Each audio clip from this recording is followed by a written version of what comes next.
I've made it to Fethiye, south of Turkey, and this is a rock tomb. A tomb cut obviously into rock.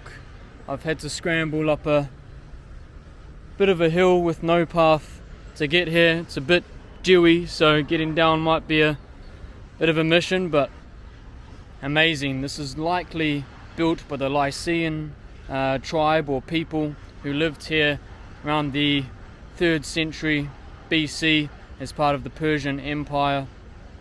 Early in the day, there's a lot to rip into. More rock tombs, bigger rock tombs than this. This is quite small, and a further hike over the mountain to another place quite special. So come join me, it's going to be a fun one. Well, Fethiye used to be called Thalmossos back in the day of the great Hittites, as far back as the 10th century BC, even further.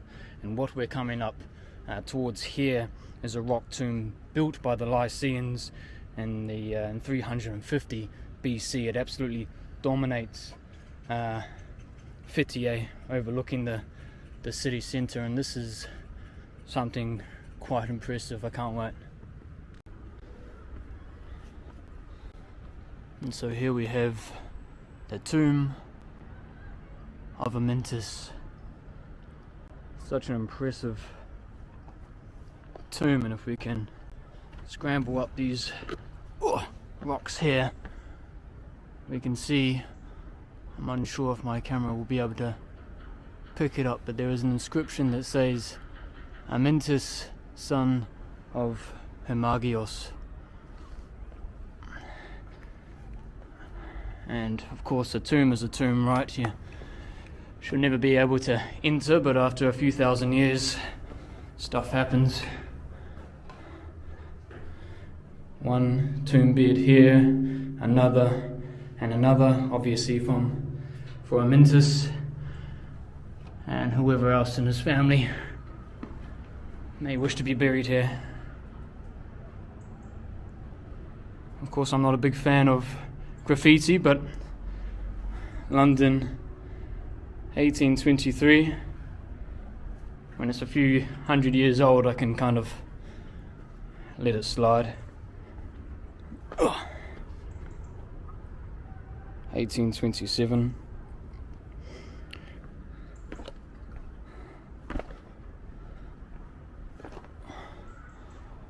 So impressive.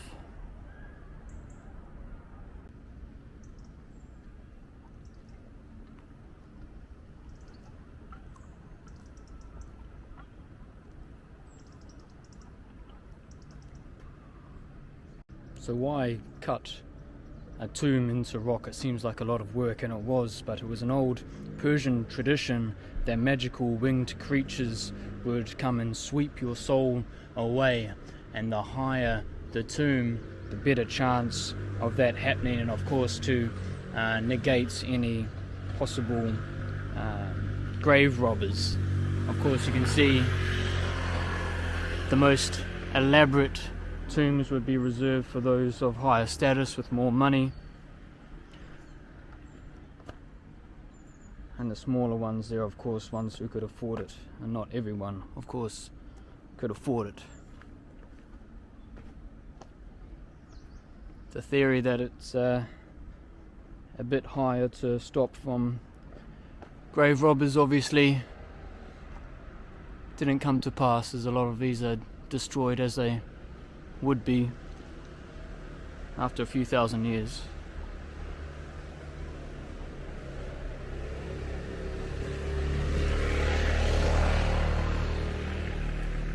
So I want to get to Kayakoy, which is a town in of itself, but it sits next to a deserted town, or a ghost town as the locals say, and I was recommended to hitchhike. Apparently people are very friendly, they'll pick you up, no problems, and it's up a highway that you can't really walk up. So sitting there for a little moment, sticking my stupid thumb out, and thought, I'm not a if you want to go somewhere, find out your own way to get to it. Don't rely on other people, if it's tough.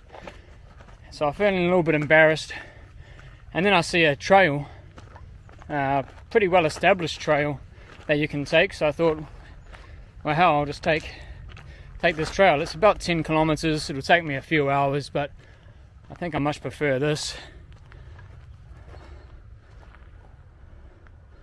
Through a valley. Yeah, that's more like it.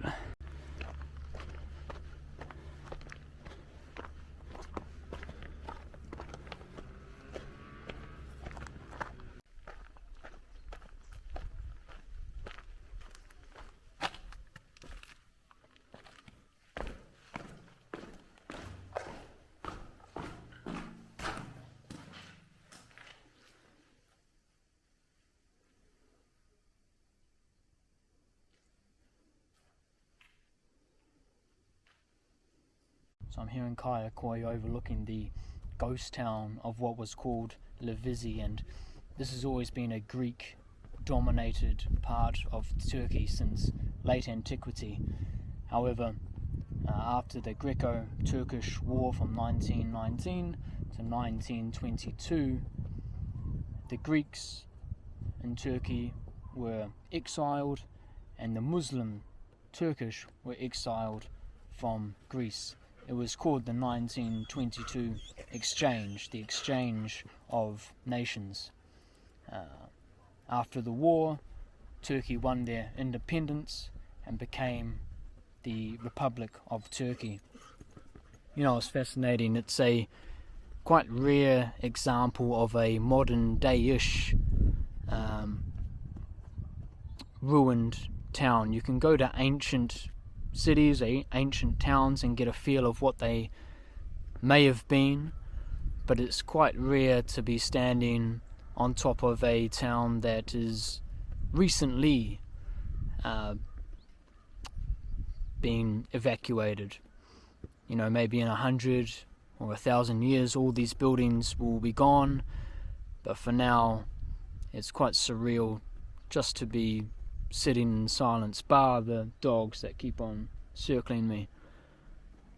It's quite a sight to behold.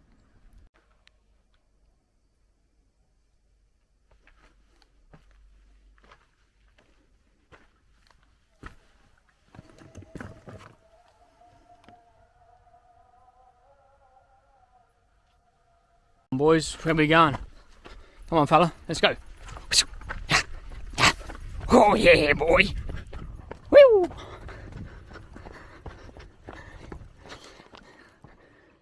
Get out of here.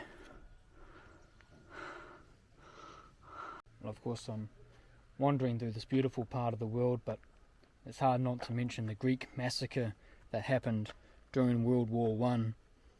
And it's estimated up to 1.3 Greek Orthodox and Christian minorities were massacred by the Ottoman Empire during that period. And of course, the 6,500 inhabitants of Lycian who were exiled. It's hard to think about your own mortality in this modern day, when back then a lot of the talk when it comes to war is the men who went off to fight for the countries, and rightly so. But it's the elderly, it's the women, it's the children, the helpless, who had nowhere to go, who are also one of the biggest casualties. You know, this place used to be a bustling town, the streets lined with vendors, the houses filled with families, and in an instant that's all gone. People's lives uprooted. They have to go to a foreign country where, yes, they may be Greek or they may be Turkish, but these were their lands. It's hard to kind of reconcile.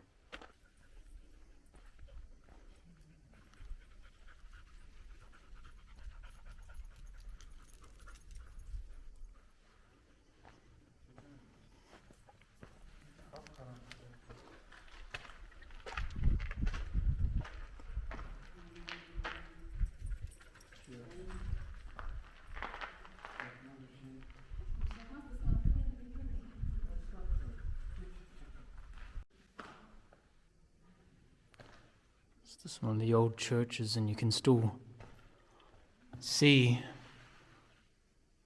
the detailing on the stucco, I guess. Amazing.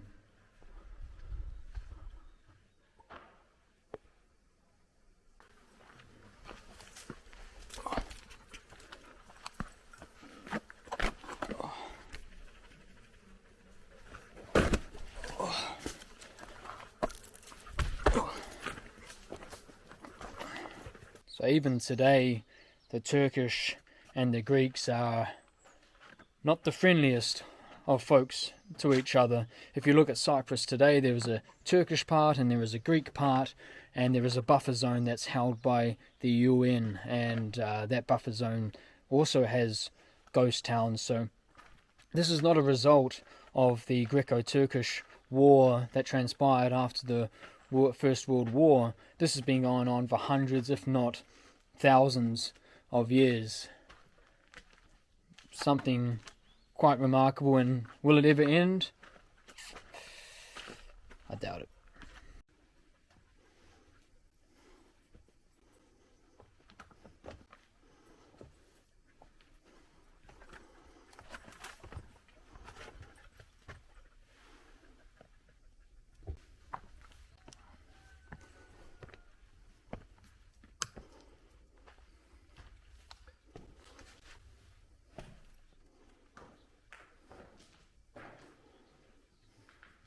So on many of the dwellings here, you'd find a leather pit or a tannery like this right here. So you'd have the animal hide, possibly an acidic compound to therefore create leather. And I think rumpus time is over, dude. I gotta get back. The sun's going down. I've got another 2-hour hike ahead of me, so I'm definitely going to be walking in the dark. So for today, assignment done. We'll see what we can get up to tomorrow. And yeah, more fun on the horizon. Another day, more Lycian rock tombs. I'm here in Kash, a few hours outside of Fethiye. I haven't got long here. I need to catch a bus back to Fethiye around about 6 o'clock. It's about 2 o'clock now, so I'll go for another big hike. Hopefully I can make it back in time, or else I'm walking back to Fethiye. Alright, let's go.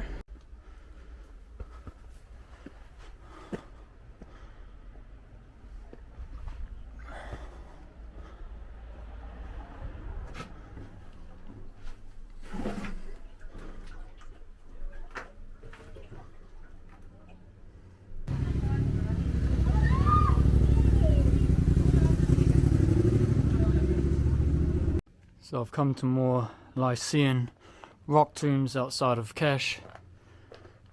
This one, pretty spacious. You can see a Lycian script, which was an adaptation of the Greek alphabet. And honestly, couldn't ask for a better view for a burial. That's stunning.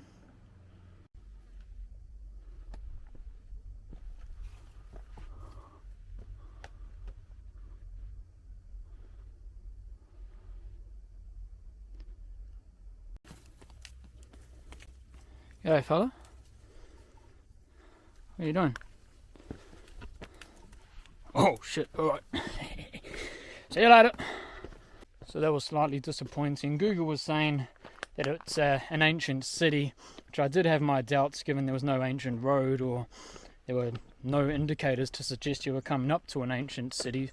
But there were a few tombs that were cool to have a look at, and it's a beautiful day, it's a nice walk, and there are a few other things in Kash to have a look at, so that might play in my favour given the tight time frame I have before getting to the bus to get back to Fethiye. So we'll wander back in and I'll have a look at a few other things.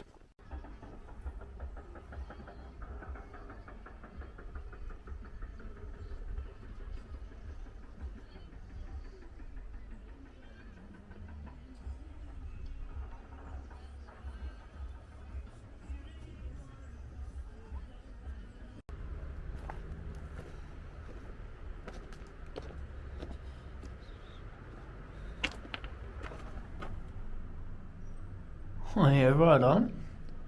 I'll tell you what, if I'm homeless, I wouldn't be mad. Had this little setup. Good on you. To round off the day, I'm here at the Akdam Doric burial chamber, which is set in the fashion of a temple. Doric being the earliest and the most classical of the Greek orders. Of course, we've got Doric, Ionic, and Corinthian. Doric, characterized by its simple right angles, and there should be a frieze in here. As we go into the spacious tomb, there would have been a frieze of 24 dancing women that wrapped around the tomb. You can kind of see would have been one there, another there, and the spacious tomb. Beautiful. Off to Pamukkale tomorrow to visit Hierapolis, one of the most famous ancient Greek cities. I think that's going to be a blinder. So thanks for watching. I'll catch you on the next one.